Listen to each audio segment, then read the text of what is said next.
Hello, everybody, and welcome. This is section G-6 as we continue our work through this particular unit, Unit 6 on parallelograms. We're going to talk about other quadrilaterals now as well. We're going to extend our knowledge to trapezoids and kites. These are not parallelograms, but they are quadrilaterals, four-sided figures. A trapezoid is a quadrilateral with exactly one pair of parallel sides called bases. So base would be the bottom here and the top. And the non-parallel sides are called the legs. So over here we would have the legs. The two angles that share a base are called the base angles. So angle A here, angle D here would be base angles. Also B and C would be base angles. This particular trapezoid is also an isosceles trapezoid because the legs happen to be congruent. See, over here they're not congruent. The legs can be different sizes.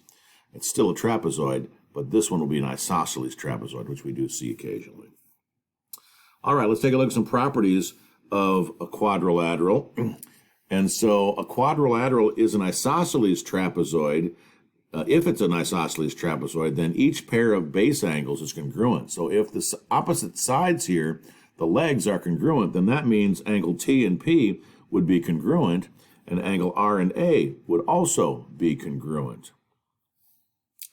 If the quadrilateral is an isosceles trapezoid, then the diagonals are congruent. So that diagonal would be congruent to that diagonal. Again, only if the trapezoid is isosceles.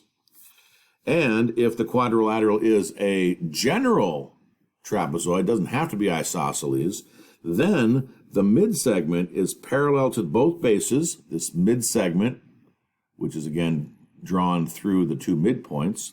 It's parallel to both segments, both bases, and the length of the midsegment is half of the sum of the two bases. So that's what that property would be. So again, the three sides, the three bases, or the base, two bases in the midsegment would be parallel, but the midsegment would be half the distance of the sum of the two bases. All right, so that's properties that deal with trapezoid. For a kite, let's take a look at these notes. So a kite is a little bit different. A quadrilateral with two pairs of consecutive sides congruent and no opposite sides congruent is a kite. So we've got two sides here that are congruent, but they're right next to each other, adjacent or consecutive, and that would be called a kite. Looks like a kite that you fly in the air. And so if a quadrilateral is a kite, then the diagonals are perpendicular. So the diagonal from A to C and from B to D, they would be perpendicular. They're not congruent, they'd be perpendicular.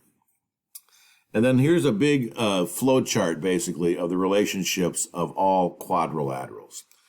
All of these are quadrilaterals. So quadrilaterals is at the top. And then as we work our way down, we have kites, can be called quadrilaterals and kites. We have trapezoids and isosceles trapezoids.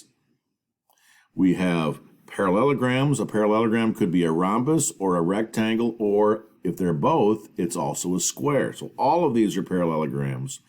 So that's kind of our flow chart for our quadrilaterals. You're going to definitely want to have these in your notes. Download these or write these out so that you have these handy when you're taking an assessment. There's a look at the notes. Coming up next, some examples.